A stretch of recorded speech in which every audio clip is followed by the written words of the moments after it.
Bacteria are the oldest living organisms on the earth. They've been here for billions of years, and what they are single-celled microscopic organisms. So they're one cell, and they have the special property that they only have one piece of DNA. So they have very few genes and genetic information to encode all of the traits that they carry out.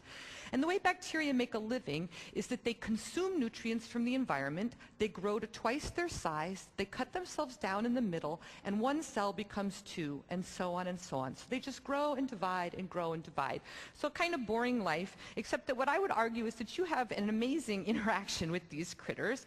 I know you guys think of yourself as humans, and this is sort of how I think of you. And so this man is supposed to represent a generic human being, and all of the circles in that man are all of the cells that make up your body. So there's about 1 trillion human cells that make each one of us who we are and able to do all the things that we do. But you have 10 trillion bacterial cells in you or on you at any moment in your life. So 10 times more bacterial cells than human cells on a human being.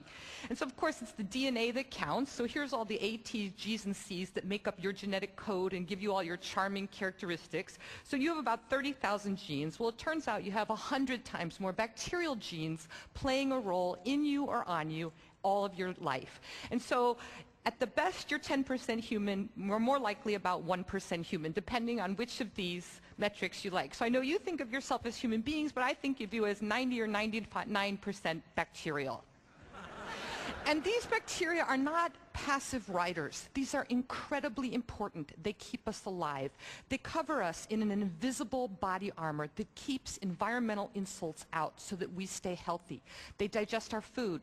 They make our vitamins. They actually educate your immune system to keep bad microbes out. So they do all these amazing things that help us and are vital for keeping us alive. And they never get any press for that.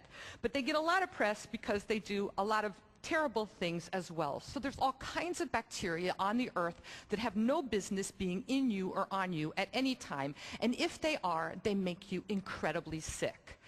And so the question from my lab is whether you want to think about all the good things that bacteria do or all the bad things that bacteria do. The question we had is how could they do anything at all? I mean, they're incredibly small. You have to have a microscope to see one. They live this sort of boring life where they grow and divide, and they've always been considered to be these asocial reclusive organisms. And so it seemed to us that they're just too small to have an impact on the environment if they simply act as individuals. And so we wanted to think if there couldn't be a different way that bacteria live. And the clue to this came from another marine bacterium, and it's a bacterium called Vibrio fischeri. And so what you're looking at on this slide is just a person from my lab holding a flask of a liquid culture of a bacterium, a harmless, beautiful bacterium that comes from the ocean named Vibrio fischeri.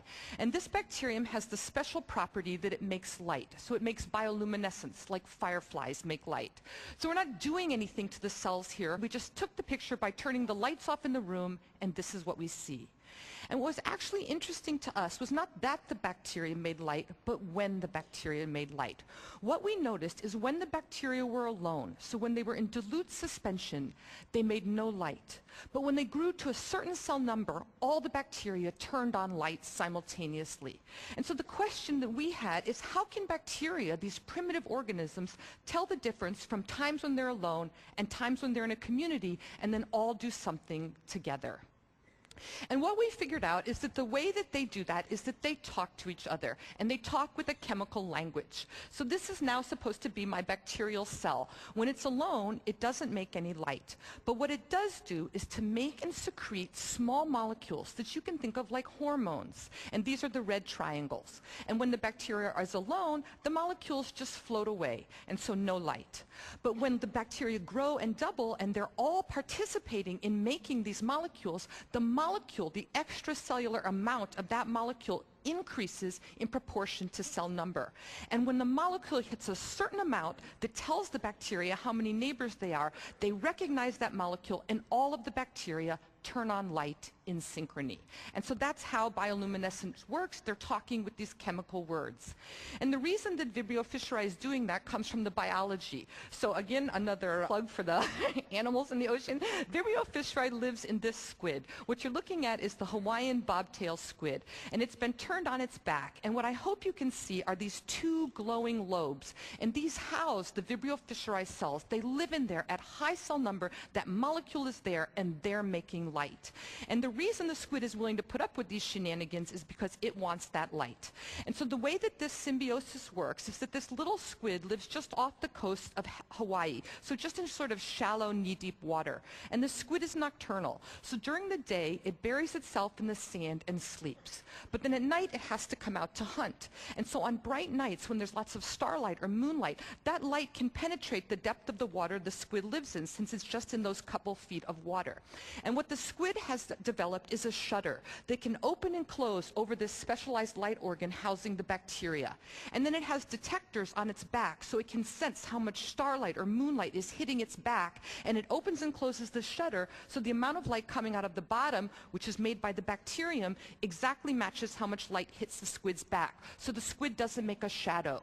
So it actually uses the light from the bacteria to counter-illuminate itself in an anti-predation device. And so predators can't see its shadow, calculate its trajectory, and eat it. And so this is like the stealth bomber of the ocean. But then if you think about it, this squid has this terrible problem because it's got this dying, thick culture of bacteria, and it can't sustain that. And so what happens is every morning when the sun comes up, the squid goes back to sleep, it buries itself in the sand, and it's got a pump that's attached to its circadian rhythm. And when the sun comes up, it pumps out like 95% of the bacteria. And so now the bacteria are dilute, that little hormone molecule is gone, so they're not making light, but of course the squid doesn't care, it's asleep in the sand.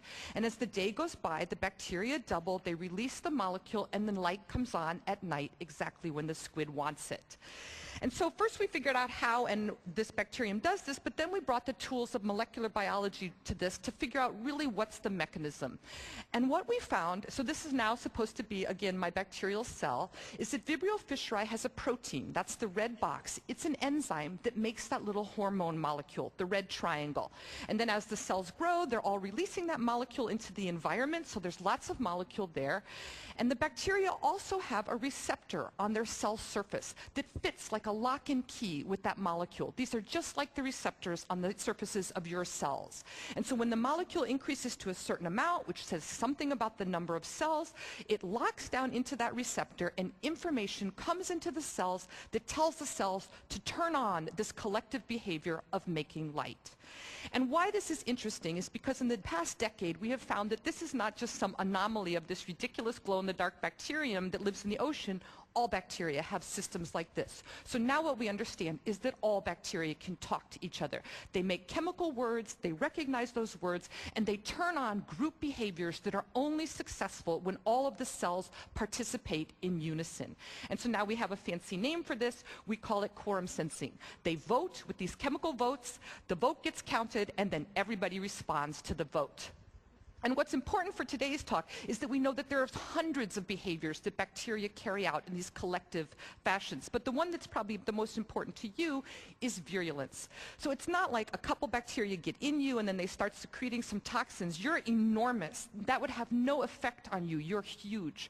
But what they do, we now understand, is they get in you, they wait, they start growing, they count themselves with these little molecules, and they recognize when they have the right cell number that if all of the bacteria launch their virulence attack together, they're going to be successful